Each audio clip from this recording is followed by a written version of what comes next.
Good afternoon, ladies and gentlemen. It's time to take your seats. Thank you for coming. I'd like to ask you to come and fill in the front seats. Fill in the seats in front first. Number one, the backs of your heads will all look great on CCTV as they stream this out. But just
bringing this down.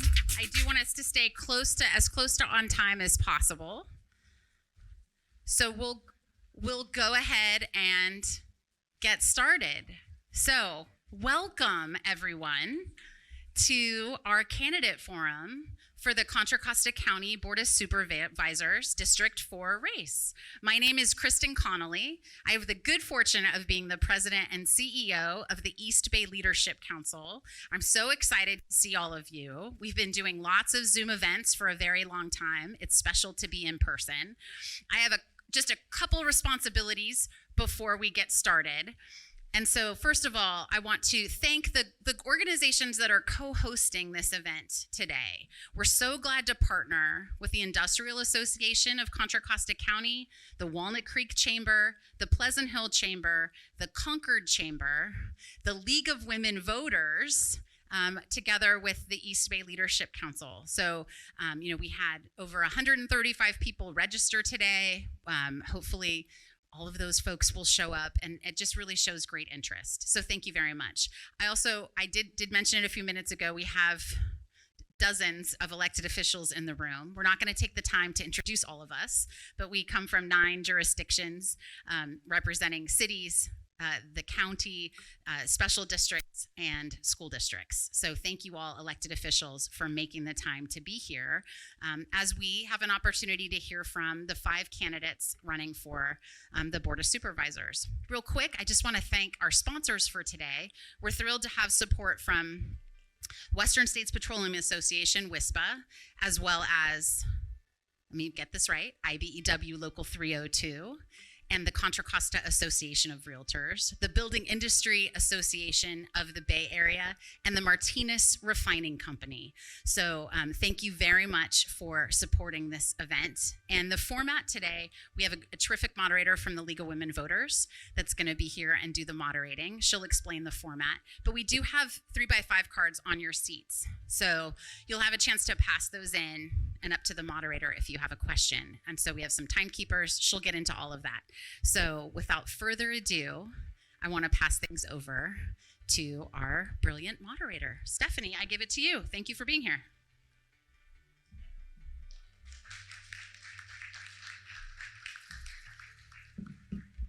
Thank you. I have the easy job tonight. My name again is Stephanie Williams-Rogers.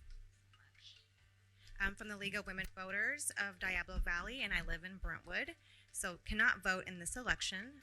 Tonight's forum is, as mentioned, co-sponsored by the League of Women Voters, Diablo Valley, Contra Costa County Industrial Association, the East Bay Leadership Council, Concord Chamber of Commerce, Pleasant Hill Chamber of Commerce, and the Walnut Creek Chamber of Commerce. Your candidates drew lots for speaking order, and now I'd like to introduce tonight's candidates. Ed Birsan, Roxanne Carrillo Garza, Kenneth William Carlson,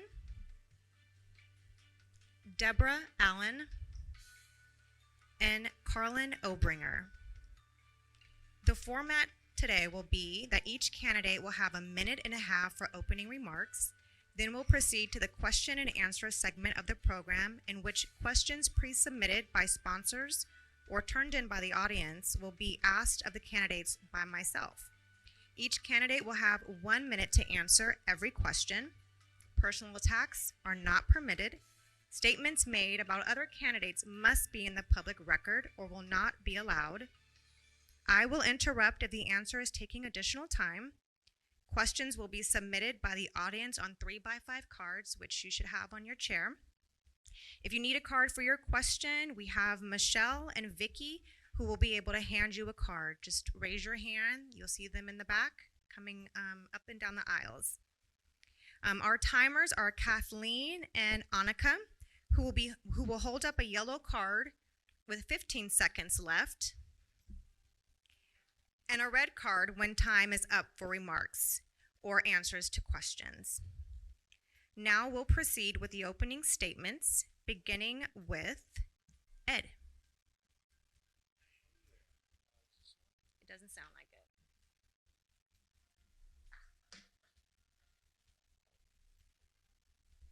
That's doing it. Well, hello there once again. I'm Ed Birsan, and I'm running for the Board of Supervisors right here in Pleasant Hill, as well as Walnut Creek, Concord, and Clayton. I've been on the Concord City Council for the last 10 years, and I've been living in this area for 40 years. I raised my kids here. I raised my grandkids here. And, and for the question, when I moved here, I was just the same. You know, being in politics doesn't mean that you always lose your hair, but it does help when you can get some frustration and you want to tear some things out, which is one of the reasons why I'm running. We have problems in our community right now. Everyone is screaming about crime. Everyone is screaming about homeless. Everyone is running, trying to figure out housing, affordable or otherwise. These are all issues that are pressing 1, 2, and 3.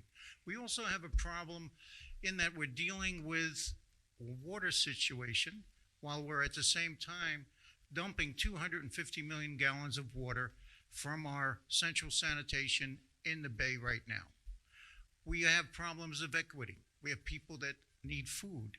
Yet we have a situation where we have thousands of acres that need to be filled right there at the buffer zone at our sanitations. I'm going to try to do these things. I have done some of these already in the past, and I look forward to working with you and getting your support. Thank you. Thank you. Next, Roxanne.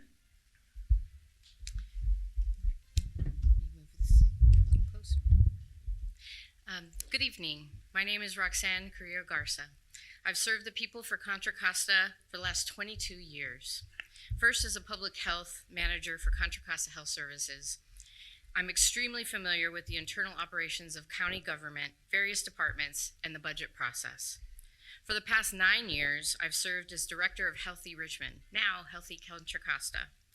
This transformational initiative focused on the social determinants of health and is one of 14 statewide sites.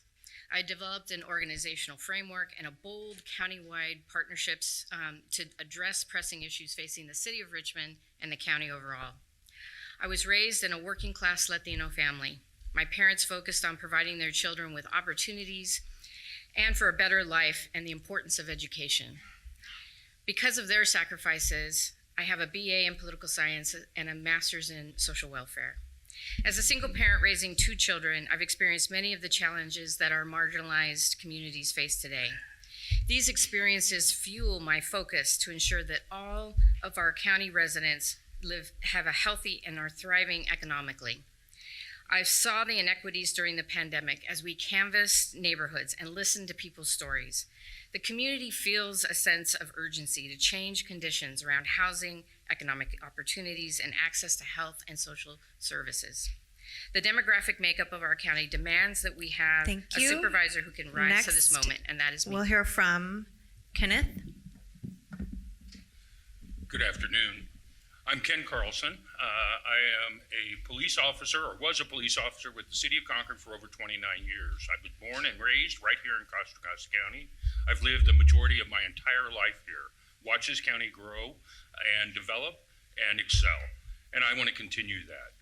A little bit about me, I also have served on the Pleasant Hill City Council for the last 10 years on a variety of committee assignments, board assignments across this county. I serve on the county's Hazmat Commission, the county's Airport Land Use Commission, served on the John Muir Community Health Fund Board of Directors, as well as the board of the Family Justice Alliance and the Rainbow Community Center. So for me, there's some key priorities we need to bring forward over the next several years. First is public safety. Clearly, with 29 years of law enforcement experience, I bring a significant amount of experience to the table. But that needs to be done in a way that, one, the public feels safe, that we deliver appropriate and fair criminal justice reforms that bring equity and dignity to our public and to those that serve our public. Next is economic development. We need to support our business community. We have a lot of work to do in supporting our businesses coming out of the pandemic, let alone streamlining our businesses and building our workforces here. And of course, housing. Housing is huge, and we need to do more to support housing, provide for our homeless, build supportive and transitional housing so that we can get the homeless off the street. There are many opportunities and a lot we can do. Thank you. Next, Deborah. I'm Deborah Allen. As a small business owner, I first want to thank the business organizations that are sponsoring this tonight. They provided such great support to our businesses during the pandemic and are still doing that as businesses are recovering and still, suffering from the impacts of the devastation. I'm a leader with decades of business experience, someone laser focused. Oh, I'm not on. Okay, how's that? Do you want me to start over, or what do you want? Yes, let's. Start there? Yes. Can people in the back hear? If not, okay. So start over or no? Go. It's up to the timekeepers. What do we want to do? You guys ready? Okay, let's go. You can start from the top. Okay. First, as a small business owner, I want to thank the business organizations and I deeply appreciate their support of businesses during the pandemic and as they work through the recovery from the devastating impacts. I'm a leader with decades of business experience, and I'm someone laser focused on common sense solutions to improving the efficiency of our programs and our services. I'm someone who brings new ideas and a whole lot of new energy to the job. My vision for Contra Costa includes these things: modernizing local government. We need to free up resources for jobs of tomorrow. Working with community leaders to reduce homelessness and humanely care for people in crisis. Supporting law enforcement as they risk their lives to keep us safe. Bringing new jobs to the county and retaining the jobs we have. And finally, advocating for the building of new housing that is affordable and sustainable. I will stand up for interests of the middle class and communities that are underrepresented, and I'll fight for improved public safety. My record as an outspoken, politically independent, common sense leader, it speaks for itself. Thank you. I'll focus on people, not Thank politics. You. All right, next up, Carlyn. Good afternoon, and thank you to everyone who organized today's event. My name is Carlyn Obringer. I'm a Concord City Council member, former mayor, vice mayor, planning commission chair, with professional experience in the areas of public education, healthcare, and economic development. I'm running for the open seat on the Board of Supervisors to focus on community health, public safety, and resiliency. I'll build on my strong track record of local and regional public service to bolster our social safety net, improve our transportation infrastructure, expand access to affordable health care, create more local living wage jobs, just as I've done in Concord, and also ensure that our community stays safe while also expanding opportunities for more affordable housing. And I believe in taking a regional approach. As a regional leader, I've co-founded the Diablo Valley Tech Initiative to surface and grow the tech talent that we have right here in Diablo Valley. I've worked on transportation initiatives, even quality of life issues, like maintaining our beloved regional parks and establishing the Thurgood Marshall Regional Park here in Concord. And what I've seen is that we need strong partnerships with our Board of Supervisors to address those issues, as well as the more systemic issues of chronic homelessness, substance abuse, and behavioral health. And I stand ready to be that partner and would appreciate your vote for Supervisor. Thank you. All right, so next up for the next hour, I will read written questions turned in by you, the audience, and I'll rotate who answers the questions first. Each candidate will have 1 minute to answer, and I will ensure that each candidate has the opportunity to answer all questions. Please wave your hand if you have cards, and this is a reminder, if you could please silence your phones. Thank you.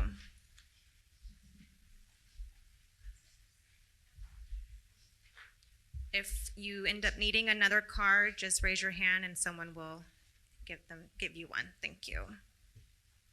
All right, so the first question will go in the order starting with Kenneth, which is, with all of the people, jobs, and industries leaving California due to many reasons, what plans do you have to reverse that trend and bring industries to the area and bring jobs and people back? Wow, good question. First and foremost, it's streamline the process of even opening a business. It really needs to be a smooth and clean process with transparency and, like I say, ease of access. And it's marketing. It's getting our word out there. In 2015, when I was the mayor of Pleasant Hill, I actually ventured off to China with many of the elected leaders throughout the 9 Bay Area counties in an effort to bring research, development, biotech, and new technology to this area. And that's really what it is. Let's get out, let's market it, let's streamline it, and make this area more desirable for our businesses to grow. Thank you. Next, Ed, for you. Okay, thank you. First, I seem to notice the census that we had that said my population went up almost 10%. I also seem to walk along our main streets and see nothing but line after line of help wanted. I go into my business license place and I see application after application. Yes, we've had some high-profile people leaving, and we've also had a tremendous source of growing of new businesses. Our small businesses, of which I am one, has taken a heavy hit. And I have fought for it and reduced their fees, and we need to have an ability to help finance, whether it be microfinance or otherwise, our businesses. But the reality is, we're moving forward. Don't be afraid of the past. Thank you. Next, we'll hear from Debora. Thank you. So recently I spoke to someone who wanted to do a really large project in this county and had really worked on this program for 10 years to get to this point. It included development, it included jobs, it included some entertainment, it included some housing. And when I sat down with this person, they told me about their experience of going to meet with the county officials. And he said the first thing out of the one of the people he met with, the first thing out of his mouth was, "Hi, I'm fill in the blank, and I'm here to kill your project." That is the wrong approach. So we need to take a completely different approach in the county services. We need to do streamlining, but we also need to make investment in a department that will go out and really work to identify businesses and industries who will relocate to our county and bring their jobs with them. Thank you. Next, we'll hear from Roxanne. Excuse me. Thank you. So our businesses were the backbone of this county. They helped us get through this pandemic. And I also recognize that large employers provide thousands of jobs for our county residents, and that's critical. As your supervisor, I'm going to work with a broad range of businesses in an effort to build back healthy economic rebound for businesses coming out of the pandemic. It also means apprenticeship programs and the development of integrated systems for workforce pipelines, so our underemployed and our youth can actually get into jobs that are high, rates of employment, like health and biotech. I'll work with small businesses like the Chamber of Commerce and groups like the East Bay Leadership Council and East Bay Economic Development Alliance and others to remove the governmental barriers for some of the federal and state money coming into our county. I would like to work with the business community to envision a Building Back Better campaign as well. Thank you. Thank you. All right, next we'll hear from Carlyn. Economic development is one of my favorite things to do. I have been working on this since I was a planning commissioner in the city of Concord, whether it's working with small businesses to help them cut through red tape. And if we start at the county, quite frankly, the environmental department where people have to go to get their fire approvals or working with PG&E, it's very difficult to cut through that kind of red tape. So I think that the Small Business Development Center needs to provide for small businesses more technical assistance, whether it's marketing, finance, cybersecurity assistance, even help trying to find new employees. As a mayor, for the city of Concord and vice mayor, I went down to Silicon Valley to let folks know about what we're trying to do at the former Concord Naval Weapons Station and attract tech to the Naval Weapons Station. I'm always also working to establish a public university research facility so that we can grow local living wage jobs right here. And I look forward to furthering the Northern Waterfront Economic Development Initiative. Thank you. So the next question coming from our audience is, how do you see spending dollars generated by Measure X? And we'll start with Roxanne. So, yes, Measure X. I'm actually sitting on the Community Advisory Board for Measure X, and I think a lot of the priorities that the CAB forwarded to the board were funded. There were several that were not, though. In the last round for the unallocated money that was before the board, there were many priorities that were not funded. Things like behavioral health for our communities that need it the most. People in the AAPI community, African American community, LGBTQ community. So I would make sure that we fund those in the future years of Measure X. I also feel like the Measure X funding needs to be looked at closely in terms of the impact of the dollars that have been allocated. The last thing I want to say is about healthcare. Measure X did not fund the expansion of services for all of our residents, and I would advocate strongly, and I will on April 12th, that gets extended to all of our residents. Thank you. Thank you. Next we'll hear from Debora. So I think that the Measure X dollars fell short, or the allocations fell short when it comes to public safety. I really believed, and I think a lot of people believed when Measure X was passed, that it would help fund a lot more to both fire and the sheriff's department and other things involving public safety. So I will be an advocate for finding additional money for the body cameras that we need in the sheriff's department and adding the additional officers that are needed, particularly in the unincorporated areas. I happen to live in one of those unincorporated areas, and we have been short on law enforcement for a very long time. In addition to that, the modernization of the county systems here in this county are critical. That's a spend that will actually pay back in the future. Thank you. Next we'll hear from Kenneth. So I just want to champion Roxanne and all those who served on the Measure X Advisory Committee. They put in a lot of work and really kind of got slapped in the face. There were a lot more things that should have been funded. 29 years of law enforcement. And I can tell you that what feeds into that system are issues with behavioral health and addiction. And if those services are addressed, it's kind of like, and I learned this term thanks to some of the work I get to do, the social determinants of health. Well, there's more to that when it comes to if we take care of our behavioral health, our mental health, our addiction, and all these social services that have been neglected way too long, we're going to have less of a need for police officers doing that type of work. So we should have focused much more of our Measure X dollars into social services and support systems that protect and are keeping people from being fed into our criminal justice systems. Thank you. Next, we'll hear from Carlyn. Thank you. I just want to thank all those who worked on Measure X, because before that passed, Contra Costa was the only county in the Bay Area that did not have a revenue generating measure like that.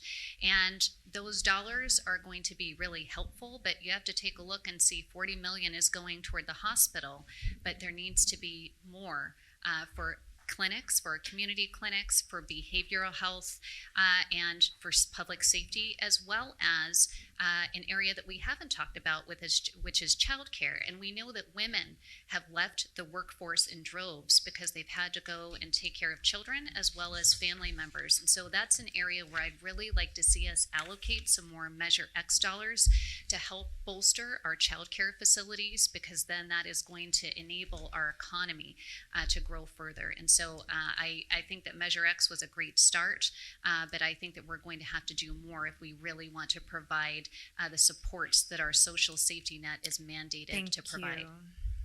Next, we'll hear from Ed.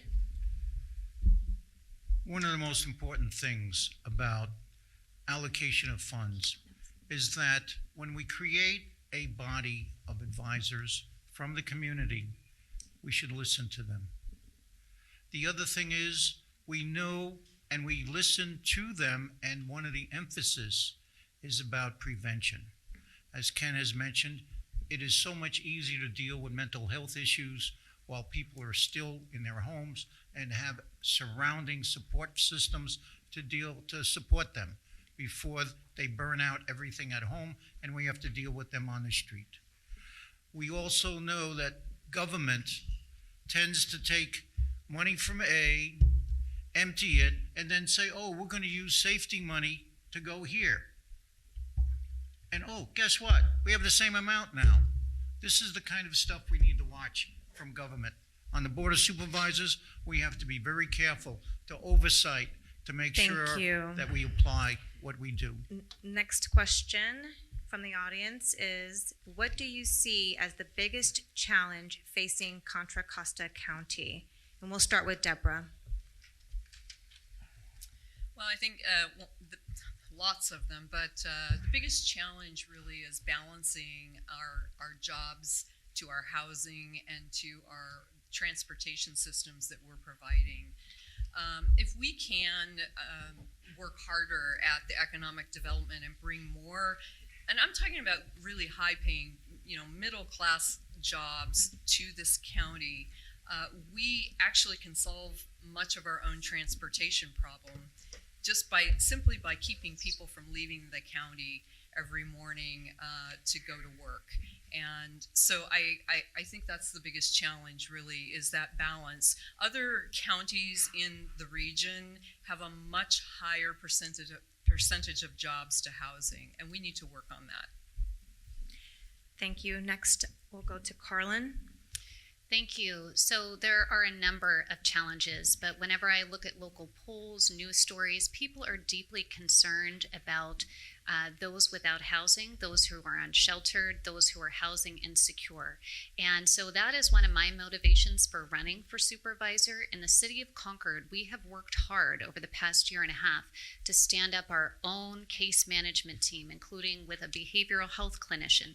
Now we're going to have a housing czar, homelessness czar, for lack of better terms, who is going to exist because there is not connectivity between what a city like the city of Concord is doing and what is happening at the county level with the Council on Homelessness, H3, the Substance Abuse Council, and then you have regional initiatives like All Home.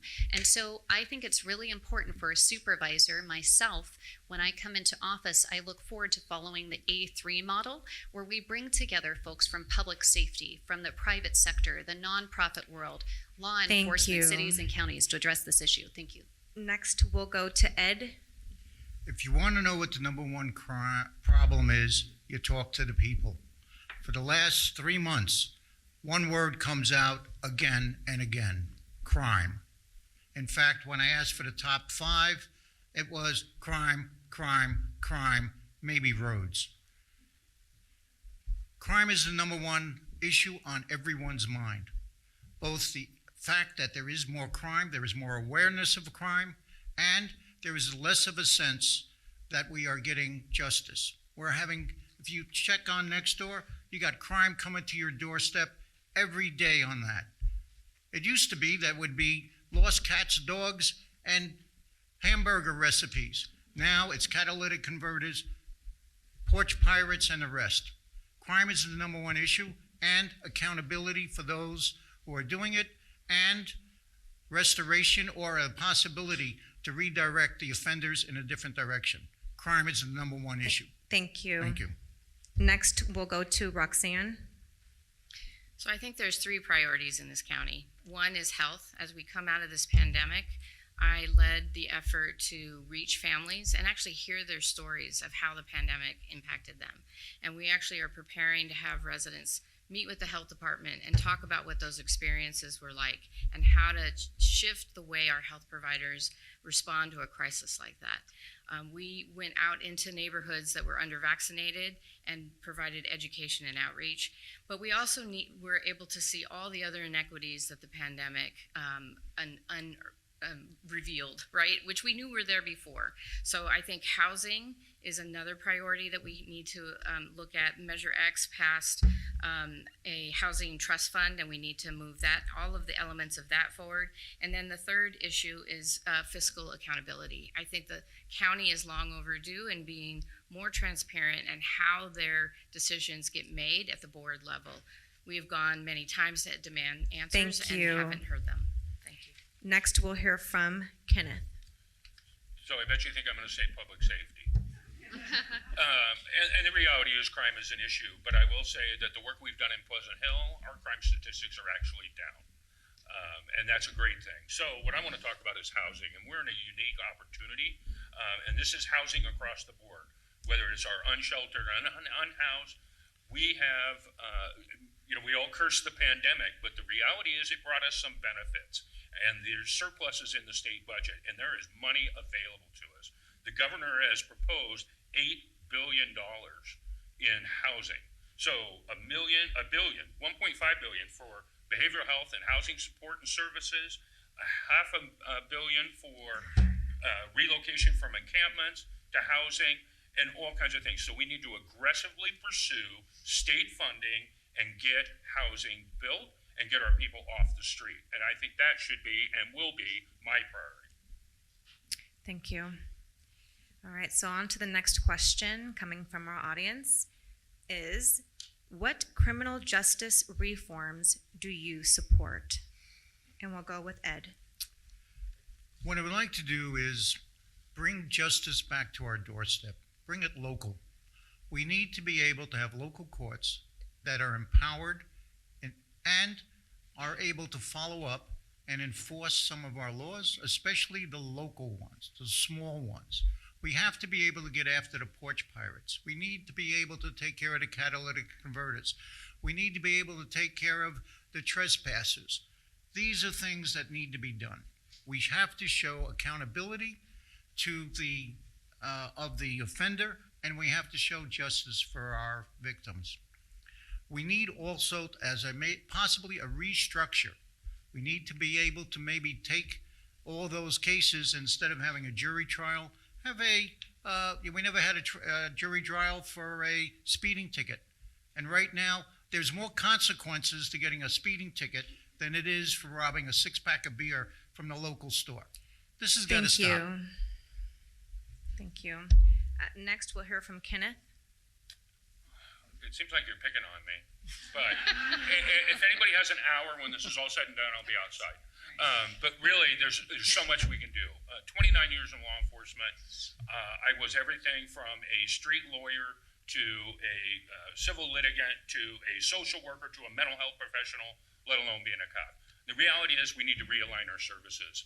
We need to take mental health out of the police officers' hands. They're not trained for it. I probably had 40 hours of training in mental health and communicating with the mentally ill over 30 years. not enough, as well as the social issues, working with our homeless and providing social services, being, in some respects, a surrogate parent for children, to parents who have abdicated their responsibilities. So we realign those services, take them out of the hands of our police officers, and guess what? They're out doing police work. They're out there actually investigating crimes, suppressing crimes, proactively approaching those things. And then, of course, we need to make sure that they're trained in equity and treating people with dignity. Thank you. Next, we'll hear from Debora. Let's go. So our county has been slow really to address this mental health crisis, that now really the crisis is just completely out of control at this point, it seems.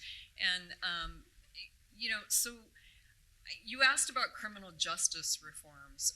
I agree with some of what Ken said about the things on the street and how we deal, how police officers have been pretty much asked to do the mental health work themselves. That hasn't been fair. They've been blamed for it. But at the criminal justice level, we need to continue to prosecute lower level crimes, but we need to also sort of create pathways once people are prosecuted for those crimes. We certainly shouldn't be not prosecuting, but when we create pathways, we need to be screening for mental health crisis, mental health deficiencies, and are people really just drug dependent, and that's what's creating their their problems. Next, we'll hear from Carlyn. So I'm really proud of the work that we've been doing in the city of Concord, that I've been a part of as a council member, as well as professionally, to help host and stand up the Miles Hall Community Crisis Hub A3, the non-police response to mental health calls for service, working to destigmatize and decriminalize behavioral health challenges. And we also have created, modeled after the small team that the county has, we have our own mental health evaluation team, and I'm proud that in Concord we are going to be the hub for all of the county's mental health teams, so that anyone who needs a non-police response to mental health calls for service can receive it. And I think that we need to ensure that that gets fully funded into perpetuity. Also, the city of Concord, myself as a council member, we have expressed support for standing up the new community court system, the Neighborhood Restorative Partnership Program, where it's going to be a community-based program in partnership with our police department. Thank you. I have the hard job of cutting you guys off, so no hard feelings, I apologize. But we'll go to Roxanne next. Thank you. I mean, everyone in our district deserves to feel safe in their neighborhoods and community. I think we can all agree on that. But I do, back to what Ken started us out with, in terms of public safety discussion, it really needs to be broadened in terms of the social determinants of why crime happens in the first place, right? So if you actually implement an equitable approach to healthcare, education, housing, and job opportunity, that's what leads to crime. The crime has gone down in both Pleasant Hill, and according to the DA's office, it's actually gone down in Concord. So in 2019, there was 316 crimes, and in October 2021, there was 35%, or 211 crimes. So I think, this sort of, we're in an election cycle, and so the fear around crime rears its head, but I think criminal justice reform really needs to be at the top of our mind. How do we actually work with our sheriff department to be more accountable? And I've called for a sheriff community oversight commission. Thank you. All right. So the next question from our audience is, what is your plan to address food insecurity in the county? And we'll start with Carlyn. Thank you. Well, it's very concerning, and I think we saw during the pandemic how many people were going to our nonprofit partners to receive food, and I just want to say thank you to the Food Bank of Contra Costa County, the Monument Crisis Center, and many others who jumped into action whenever the pandemic started. And so we need to continue to support those nonprofit organizations, but we also need to understand in the first place why we have 40% of children in this county who are eligible for free and reduced lunch. That's almost half of the children in our county, and that is wrong. So I look forward to, again, working to see how we can stabilize people, for example, with their housing situations. I think we need to build more deeply affordable housing so that people don't have to choose between buying food and paying rent or their mortgage. I think we need to engage in more education and job programs so that, again, we can elevate people out of poverty so that they don't have to Thank choose. you. Next, we'll go to Roxanne. So food insecurity definitely played out during the pandemic. We saw people in lines at our food banks as well as our schools. And I think actually our schools provided a much needed service for our community. Even during the pandemic, you had principals and teachers lined in front of their schools handing out food to those children. I think that there needs to be, particularly in unincorporated areas or communities that don't have access to fresh food, there needs to be much more attention to that. We tend to have a lot of fast food on every corner, particularly in communities of color, rather than having small markets that have fresh food available. And I think we need to partner with the community to figure out what that looks like. In many parts of the county, there are community gardens and farms, and communities really taking into account what their history around food has been. And then I think policies often are what are a barrier for people to access food. So whether or not people have eligibility to SNAP and other programs, we need to make sure to remove those barriers for our families. Thank you. Thank you. Next, we'll hear from Kenneth. When we talk about healthcare, we all think of money as well and how expensive our healthcare is. And this is one of the areas where we can actually reduce the cost and invest in a better source. So if we spend the time, the energy, and I've got to champion again our nonprofit partners who have done a tremendous job, especially during this pandemic, seeing to this need. But it's expanding our CalFresh programs. It's expanding some of our nonprofit partners, the Family Harvest Farm that John Muir has got going. The John Muir Land Trust, sorry. But if we address these social determinants of health and invest our money there, the cost is lower, the benefit is higher because we're feeding our community, we're feeding those in need, and we're preventing them from falling into ill health and then having to access our healthcare systems. So again, we really need to address all our social determinants of health, not just food insecurity, transportation, housing, all of these things that lead to poor health outcomes and criminal behavior as well. Thank you. Next, we'll hear from Ed.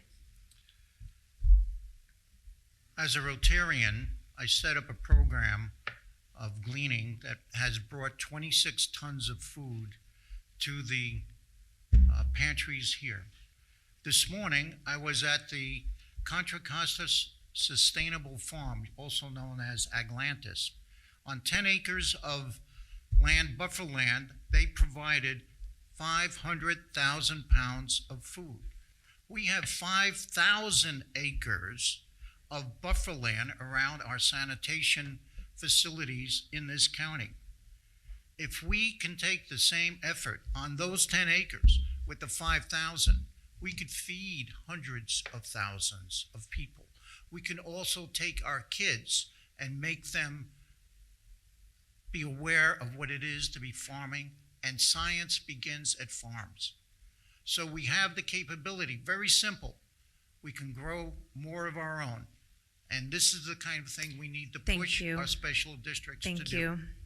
Next, we'll hear from Debora. Thank you. I take a more global approach to the food insecurity issues. I think maybe some of this was mentioned, but when we can improve economic development, when we can improve the general lives of everyone in the county, they are working, they are healthy, they have both physical and mental health. When we can start to have better programs for those things, better programs for addiction services, better education programs, when all of that improves, I think the food insecurity improves as well. I prefer that we not focus on us feeding people, but us working to make sure that people can feed themselves. Okay, thank you. All right, the next question from our audience is, As supervisor for District 4, what will you do to support families who are at risk of eviction and homelessness now that state assistance and protections are winding down? And we'll start with Kenneth. You have time to write it down. The same thing we're doing right here in Pleasant Hill. I mean, we're focusing in our housing, but we're focusing in on affordable housing and on workforce housing, keeping our workforce in our community.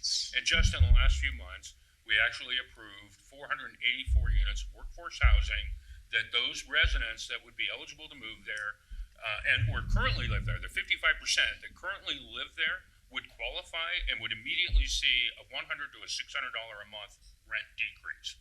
And that still leaves us several units for workforce housing.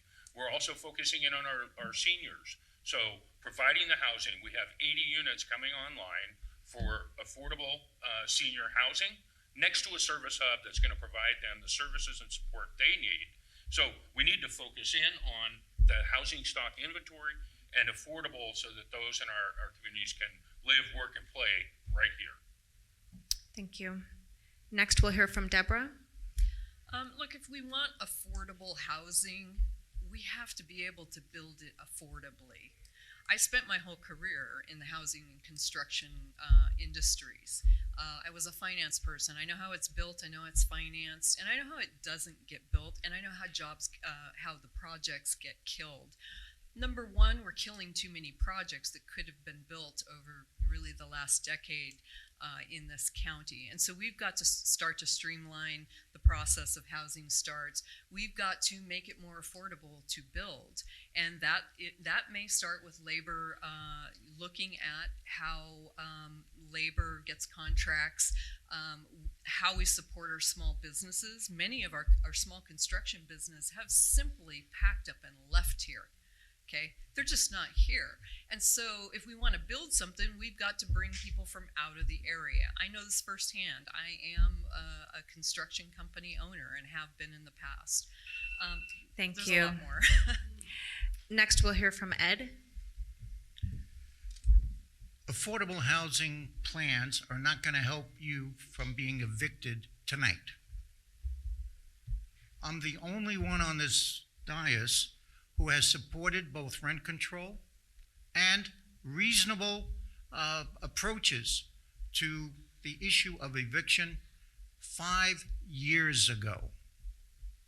I got the number of 1 to 4 in the Concord Council because I was the only one supporting this 5 years ago. I'm also, I think, the only one over here who has voted for full just cause eviction regulations. I've also supported rent strikes, and I know that while I was supporting that, we had tenants associations coming and screaming at the rest of my colleagues. Eviction is a now problem. It's not something that you solve by plans. Thank you. Thank you. Next, we'll hear from Roxanne. Great. So as a Measure X Community Advisory Board member, we heard a lot from housing experts, and there's some promising practices that I would support. And I mentioned the local housing trust fund, and the particular innovations there would be providing fund assistance for tenants, making sure that unsheltered residents have transitional housing, and acquisition and preservation and rehab of affordable housing, and affordable housing for people with developmental disabilities, community land trust, and permanent supportive housing. So those are the main things that I would support. And I also think it's important to engage local residents, unhoused individuals, urban planners, housing developers, all in talking about the solution for effective housing developments that are so critically needed. According to Measure X, there's a need for 32,000 affordable housing rental units. And to meet that demand, we need to make sure that there's an amount for very low and low income as well as middle income. Thank you. Next, we'll hear from Carlyn. It's about partnerships with the county, partnerships with the state. I have been in support of SB 1482 since it went into law on January 1, 2020, which is statewide rent control and just cause eviction. And I have worked to ensure that that law is followed in the city of Concord.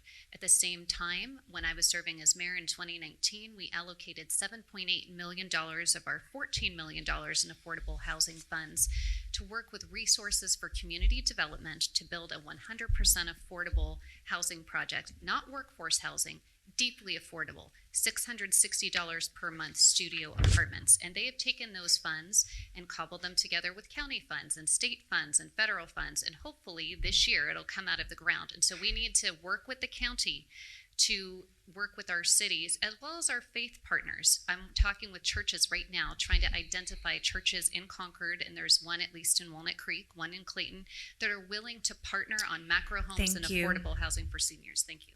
Thank you.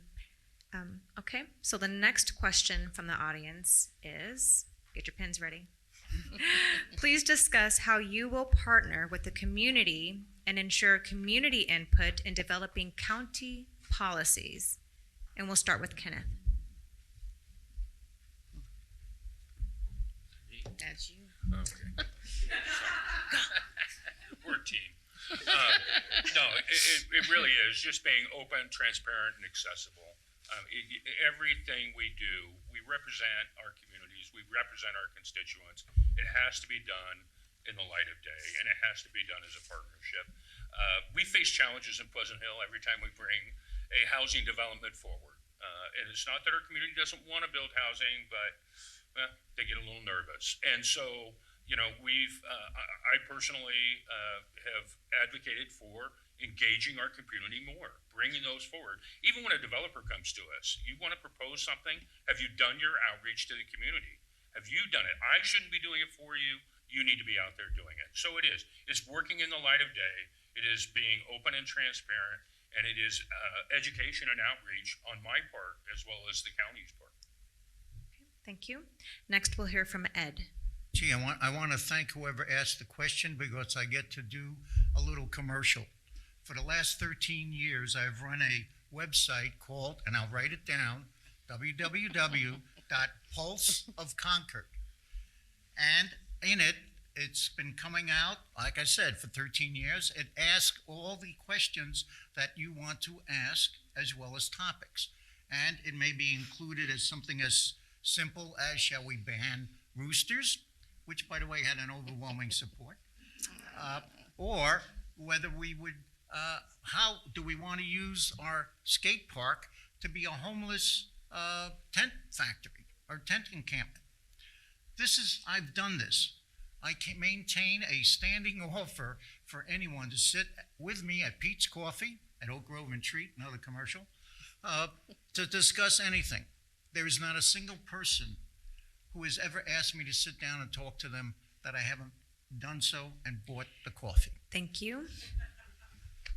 Next, we'll hear from Debora.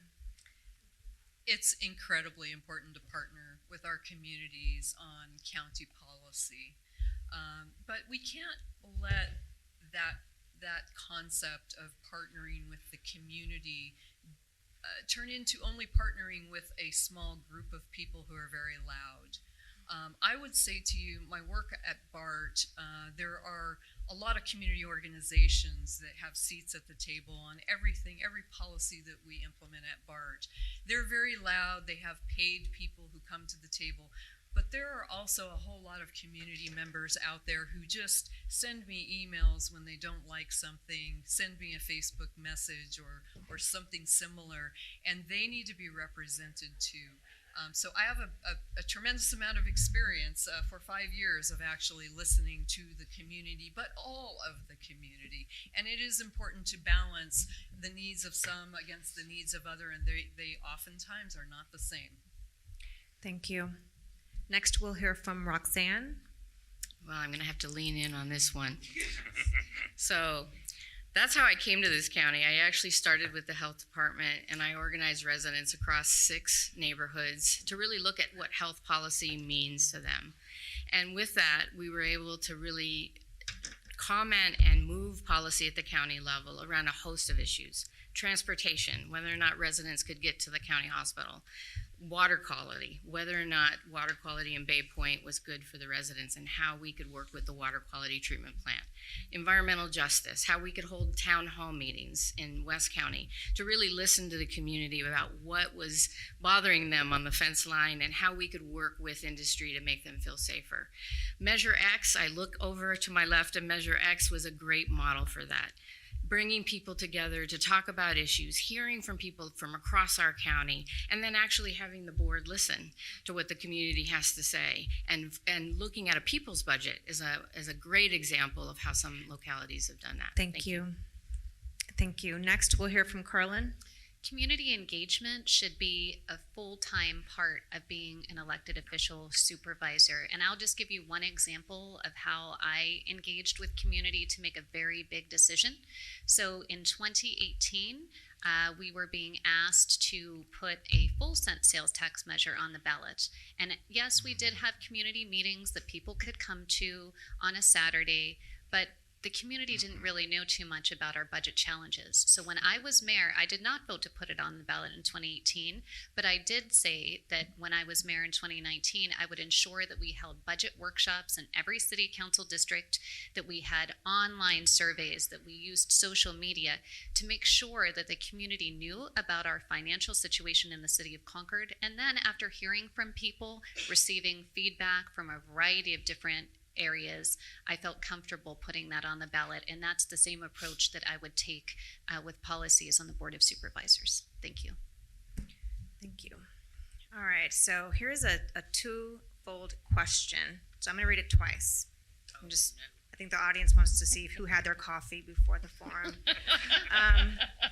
The Board of Supervisors recently passed an ordinance for the electrification of new buildings. How would you proceed next to electrify our buildings, an important solution to reduce greenhouse gases and fight climate change? What challenges do you see with electrification of existing buildings, and what solutions would you put in place? I'm going to read that again. Yeah. So the audience can also catch that question too. The Board of Supervisors recently passed an ordinance for the electrification of new buildings. How would you proceed next to electrify our buildings, an important solution to reduce greenhouse gases and fight climate change? What challenges do you see with electrification of existing buildings, and what solutions would you put in place? And we'll start with Roxanne. Okay, so I have done a lot of work in environmental justice, so I appreciate the question. I don't know much about the technology of what the problems would be for electrifying our buildings, and I'm assuming they're meaning county buildings, but I'm not sure. So, you know, I think the problems that could come up is the cost, or the problems that could come up is the time that would need to be taken, or any sort of regulation that would need to be kind of pushed through to make it happen.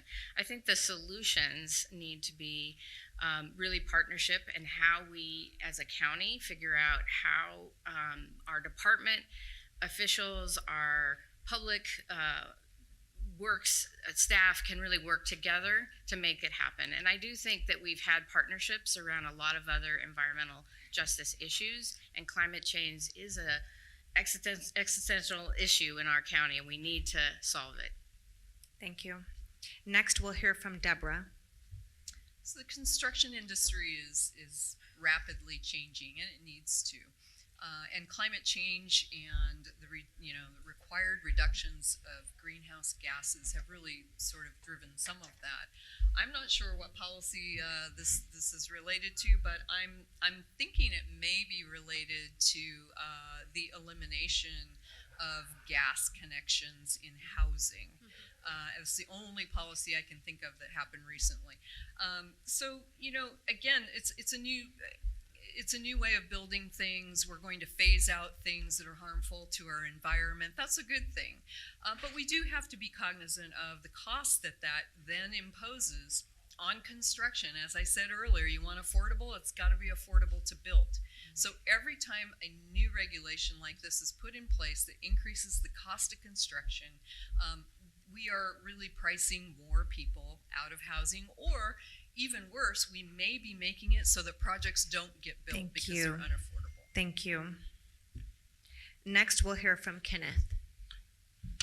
So in talking to developers and builders, the cost of electrification as opposed to having both gas and electric hookups to your home is not a big deal. As a matter of fact, there's a cost savings in the sense of not having to install a gas meter. Clearly, we need to be conscientious and protective of our environment. So as far as moving towards electrification in all new construction, I think we need to move that direction. The issue you will find is those who prefer to cook with gas over those who prefer the electric stove. However, when it comes to what are we going to do with our existing structures, what happens to all that infrastructure, those gas meters, and everything that's left behind? So no matter how we proceed with the existing structures, we need to be exceptionally cautious. There's going to be a lot of infrastructure still in our grounds. There's still going to be gas meters. Who's going to take care of that, and what's the cost of removing all of that? Thank you. Next, we'll hear from Carlyn. It's my understanding that the county has a facilities assessment underway, and that should be released soon.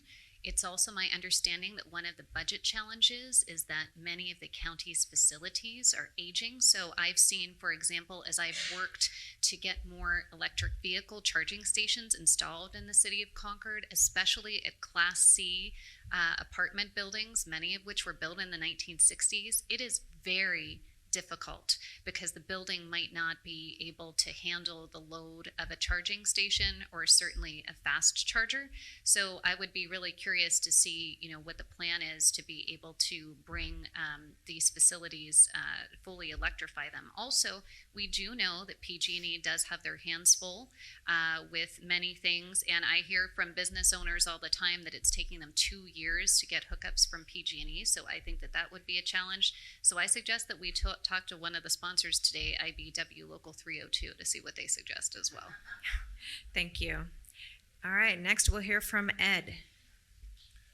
I'm on the board of directors of MCE Clean Energy and the executive board representing Concord for the last bunch of years. Electrification, solar, whatever, one of the issues with the electrification is battery storage. And what do we do in order to provide an even flow of electricity at all times? That's the problem. I agree that the issue of removing or not building gas is a way we should go. At the Concord Naval Weapons Station, at the development, I'm opposed to putting in gas lines, except for the area where we may need it for light industrial. It's got to stop. The natural gas uses so much methane that we are hurting our climate. As for the other things, once we start, we just keep going. I have no problem with the gas lines that are existing being empty. Every time I go past San Bruno, I have the reminder of why they shouldn't be there. Thank you. Thank you. All right, so the next question, actually, let me pause. How are we doing on time? Okay, we're good? You let me know? All right, perfect. All right, so the next question from the audience is, what is your position on implementing a value-based budget for a county funding process? And we'll hear from Debora first. Value-based budget. So I'm not really, it's the first time I've actually heard this. We do not do it this way at BART, but I can imagine that it probably but that doesn't mean anything. But I can imagine that it probably means valuing different things on a scoring system and determining budgeting based on that. Look, budgeting always requires, it's one pot of money. It always requires, and there's never enough of it, by the way, in this county, which is why economic development is important to me. But it always requires taking something from one place and moving it to another unless you've got new revenue sources. So if we've got new revenue sources, we can kind of keep going. But if we don't, then we have to go line by line or issue by issue, department by department, and determine what is the value of each of them, what is more important, where do we move money from. Thank you. Next, we'll hear from Carlyn. Thank you. Well, 74% of the county's budget is already spoken for. It's already allocated by the feds and the state. So we have to take a look at that. There isn't that much that's left over. With that said, I think that it is important to go out to the community and hear what folks think are important. We in the city of Concord do an annual community survey once every several years. We don't do it every year, but it's helping to inform, for example, right now, how we're going to use our ARPA funds and also our budget priorities. So I would be in supportive of doing something like that. And then I also do think the budget oversight committees, including the committee that was formed to make referrals for Measure X, I think that those kind of committees can help to provide important community input as well. Thank you. All right, well, next we'll hear from Ed. Well, accounting is not exactly the most exciting, but I'll give you the reality. No matter how you count, if the answer from value-safe budgeting gets you 3 votes, that's what's going to happen. If it supports the things that we want to do, it'll happen. The description of the way we play with our money, the way we put it on our ledgers, is secondary to what we actually want to do. It's not a means. It is something which is used to support the direction that you want to go. So start with the direction you want to go, and then figure out how you want to describe it. So that's the story of accounting. And that's from someone who's been in corporate America for 13 years and my own business for 40. It was an old story, which we may not have time, which you start with. You got that The answer right. is, You got what that number right. do you want? Thank you. Thank you. Next, we'll hear from Roxanne. Yeah, so I think Measure X was a model for this. So if you look at the Measure X principles around funding for that sales tax measure, it had equity-based principles baked in. And we tried to remind the supervisors of that, even though towards the end, I think they forgot what those values-based equity principles were. So I think first, it really does mean something. You have to have a set of principles that drives how the board is looking at its funding. The county is responsible for providing the safety net services for all of our citizens. So from the aged to the young people to our most vulnerable. So, many localities have, as I said before, had people's budgets where you actually heard from the community what the priorities were. And then I think you need to hear from the departments themselves. What are the issues that they are facing as they try to serve foster care children? They are trying to serve people who need health services. So listen to the county departments. Thank you. Next, we're going to hear from Kenneth. I would say we already do this in Pleasant Hill, and I don't want to speak for my other council members, but it really is values, morals, and ethics that drive the work we do, and engagement and education with our community, and that's a big part of it. We host goal-setting sessions, we host open budget meetings. We need to. The problem is values can be a little subjective. Your priority might be a little different than mine and or your neighbors, and it's having an open and compassionate and thoughtful conversation. We live in a very divisive society these last few years, and how do we bridge that gap? And we need to in order to have these conversations, because it might not be you get exactly what you expect, but your voice matters and your thoughts matter, and they need to be brought forward, and they need to be a part of the process. The issue is yes, how do we bring that engagement forward? And I will say the one good thing out of the pandemic is Zoom. It has brought more community engagement, and maybe we just go that way a lot more. Thank you. Missed the cue. I did. My bad. All right. Next, we're going to go to Kenneth. Sorry, my bad. I'll talk again if you need. No. I apologize. I got distracted. Sorry. I have one last question. Okay.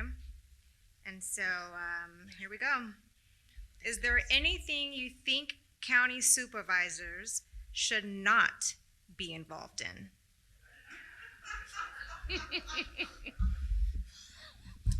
I'll ask that question again. Give you guys some time. Is there anything you think county supervisors should not be involved in?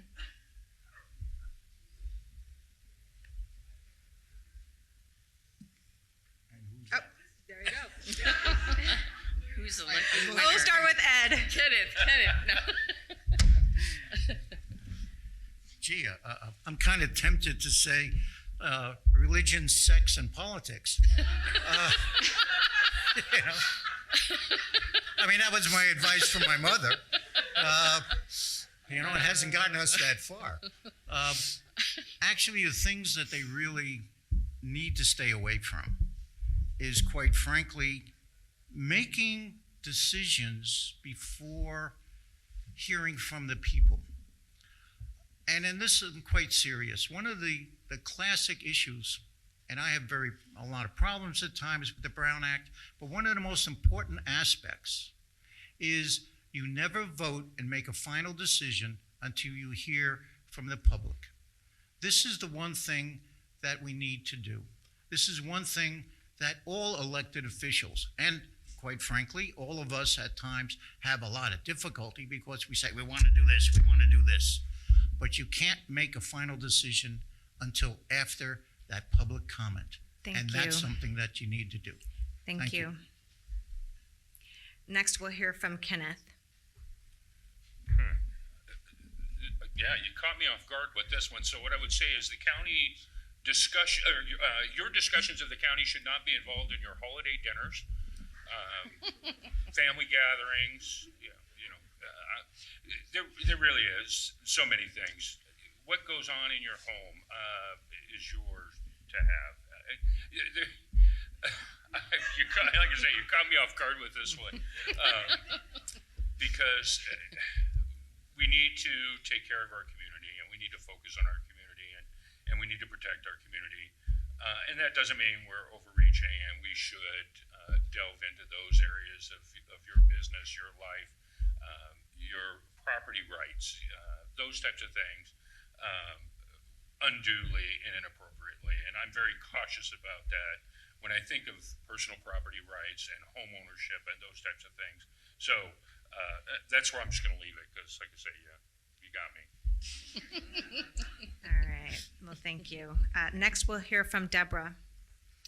Supervisors are involved in so much. It's such a broad job. We've only scratched the surface here. I would actually agree with one component of Eddie's answer, and that's politics. I'm the only truly nonpartisan person here, not affiliated with a political party. And I think that the county Board of Supervisors is a nonpartisan seat, and that the political parties, they should not be involved in the political parties. Now, that's not ever going to happen. I get it. So I'm going to just say that we expect that our county supervisor is going to serve with the utmost of ethics, and that they would not be engaged in influencing things that we should allow law enforcement or the district attorney's office to handle, grand juries, things like that. I would hope that, I know I would be staying out of those things as a county supervisor. And I think it's really about ethics that is needed for this office. Thank you. Next, we'll hear from Carlyn. So I think that members of the Board of Supervisors should not be involved with making uninformed, unethical decisions. So it's really important before making a policy decision to hear, like we just talked about, from the community, from department heads, from workers themselves, since the county is only as strong and able to support services to the level that their county employees are able to manage their workloads and provide those services. I think it's also important to take a look, and there are districts, and so just like in the city of Concord, we work hard to ensure that every Concord resident receives service and fast follow-up, but also being respectful. I think at the Board of Supervisors, there are projects that might be region sensitive, so not stepping into someone else's lane and someone else's district without, again, getting that feedback, and then also, understanding the position of the supervisor who's directly responsible Thank to you. the voters. Thank you. Next, we will hear from Roxanne. So I was in the presence of our beloved former Congressman George Miller last weekend, and I had a great conversation with him. And one of the things we talked about was supervisors should be out in their communities. They should be talking to their constituents, right? They shouldn't just rely on public comment. They shouldn't just rely on emails. They should actually be out in their communities, shaking hands, talking to people as they water their lawns. And that should be part of what they think about when they're on that bench.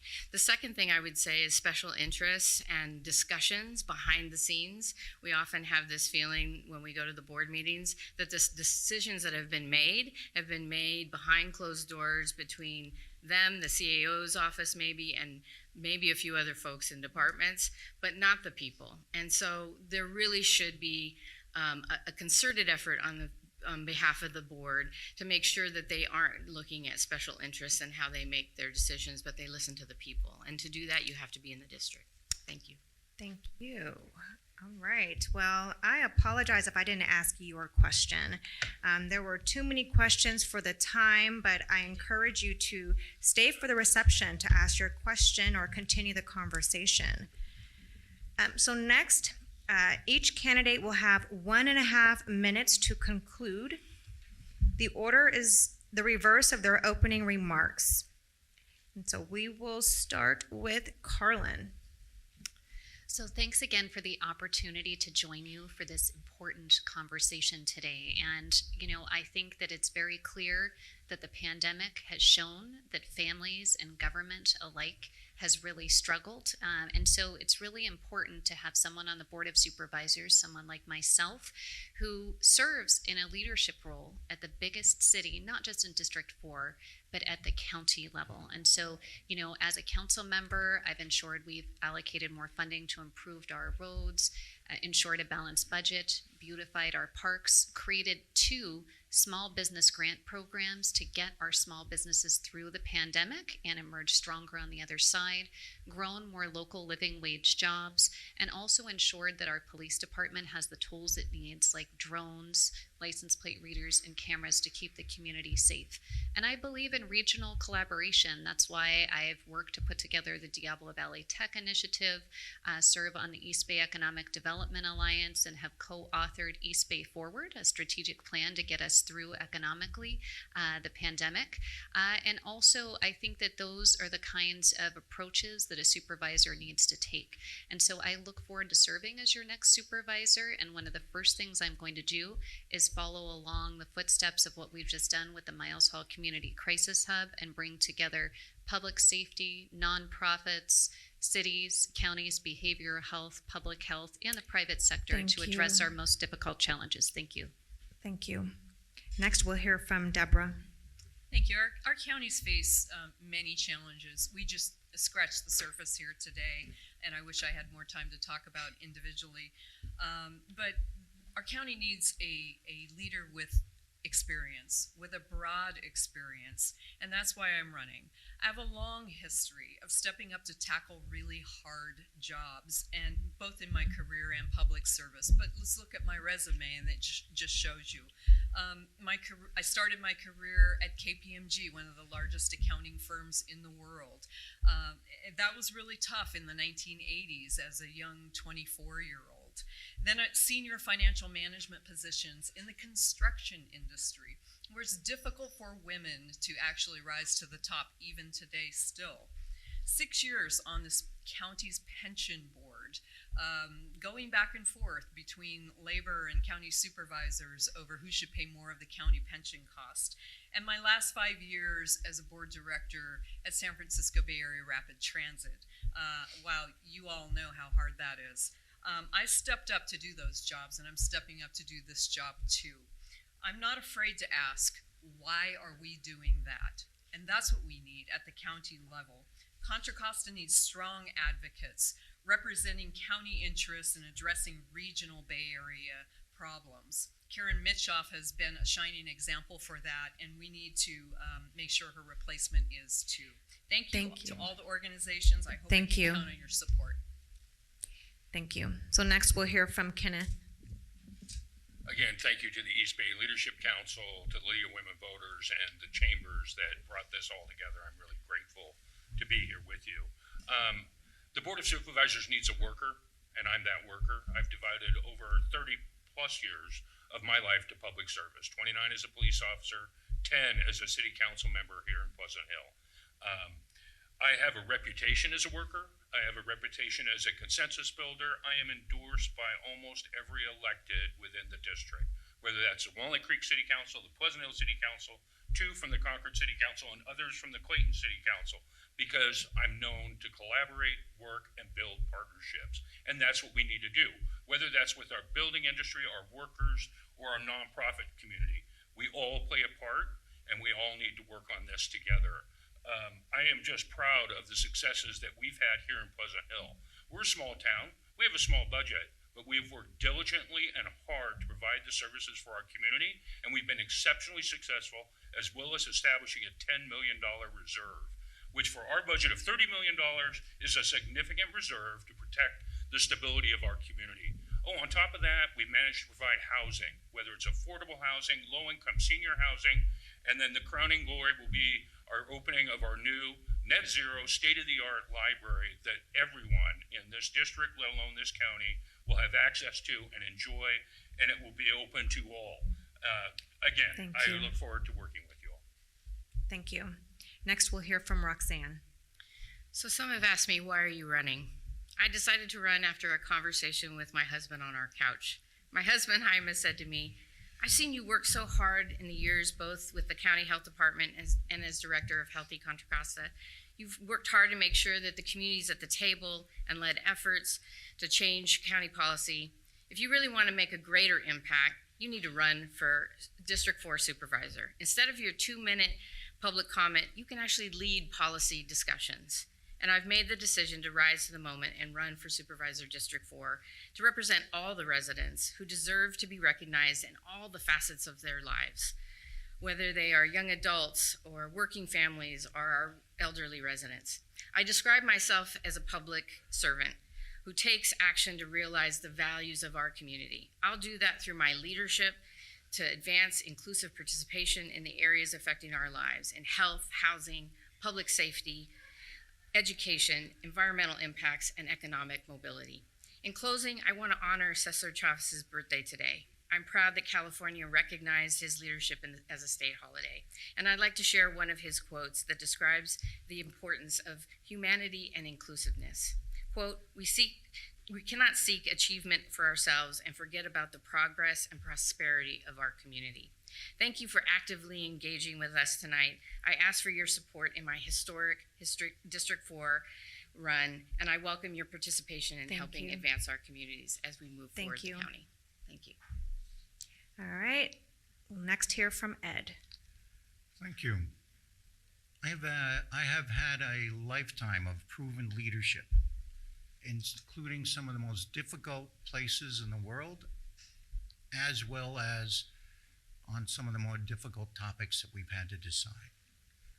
We've gone through a lot of political posturing and deflection tonight, and I thank you all for going through it. And one of the things I bring is a lack of tolerance for it. This is what we need in the Board of Supervisors. We don't need continuation of the status quo and the biggest collection of people saying, oh yeah, we're all here. We don't need excuses on what we did in the past.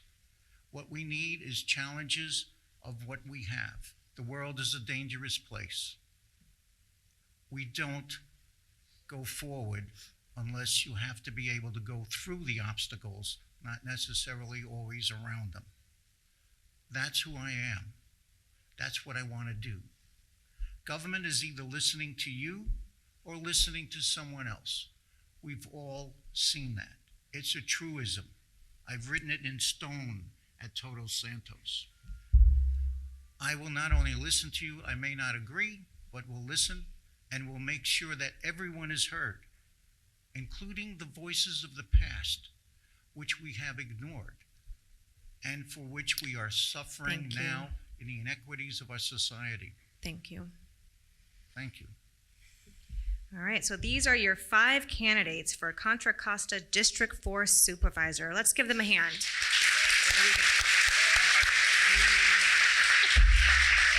Congratulations.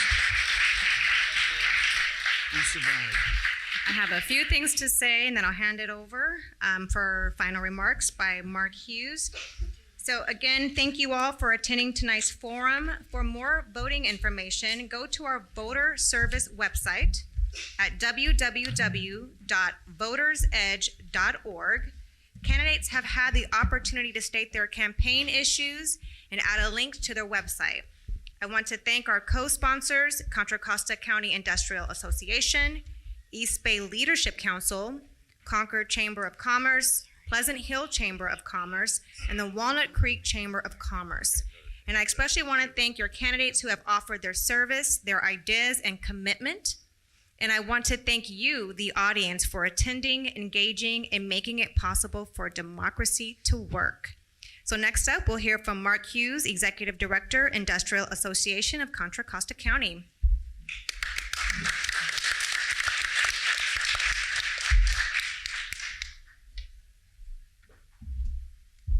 Good evening. Thank you, Stephanie. You know, it occurred to me as I was greeting people as I entered the room today that there were too many people that until this evening I had only met and talked to on a computer screen. Isn't that crazy? Is it nice to be back at an in-person event again? Hopefully we'll be able to continue this. So on behalf of the East Bay Leadership Council, the League of Women Voters of Diablo Valley, the Chambers of Commerce of Concord, Pleasant Hill, Walnut Creek, and the Industrial Association of Contra Costa County. I want to first of all, again, thank our candidates tonight. Thank you for joining us, taking the time out of your campaign, answering our questions, giving us a better idea of what your thoughts and ideas and positions are on various issues. And we wish you all the very best of luck for the remainder of the campaign. So thank you. I also want to thank our moderator, Stephanie. Didn't she do a great job? It's a tough task, especially with 5 candidates, over 100 people, lots of questions, trying to make sure you're fair, and you did a terrific job. Thank you, Stephanie. I want to also once again recognize our sponsors today. And I know Kristen did it early on, but it's worth doing again because events like this don't happen a lot of times without the sponsorship support. And so very, very grateful and blessed that we have so many companies and organizations willing to step up. So I'm going to recognize them again. First is WISPA, Western States Petroleum Association, and I know Bob Brown is here, and I thought Kevin Buchan was here. Thank you so much. We have the Building Industry Association, Bay Area, Bob Glover and Lisa Vorderbruggen. IBW, International Brotherhood of Electrical Workers, Tom Hansen. Contra Costa Association of Realtors, and I'll tell you, they are here in force tonight. There is probably 10 or so. Thank you all, especially Heather Schiffman, for helping to sponsor this. And then the Martinez Refining Company, and I know Brandon Matson is here with us. So again, thank you to the sponsors. It means a lot to us. We really, really do appreciate it. And finally, I want to thank all of you for taking time out of your schedules to be here. I think it's a terrific turnout, and I think it's just an indication of how important this election is. So thanks for taking the time. Hopefully you got a little bit more information, got to know the candidates a little bit better, and the good thing is that you're going to be able to get to know them maybe more on a one-on-one session in just a few minutes at our reception. I do want to recognize one other person, Jimmy Ponder, who is with Ponder Environmental, and he is our sponsor here at the Contra Costa Country Club. So he made it possible to have the event here, which was very, very important. So again, you're going to have some time during the reception. The reception is going to be held on the patio outside here. It's a beautiful day out there. If some of you get a little chilly, there is a bar in here, and we'll have some appetizers that are passed around. So again, thanks so much. I'm the only thing standing between you and a cocktail right now, right? So with that, we will adjourn. Enjoy the rest of the evening. Thank you. Seriously, we need to do like cocktails I know, but I am going to this is hold like, on to this chair thank you. until you are. Thank you. I'm gonna. Oh, you stop?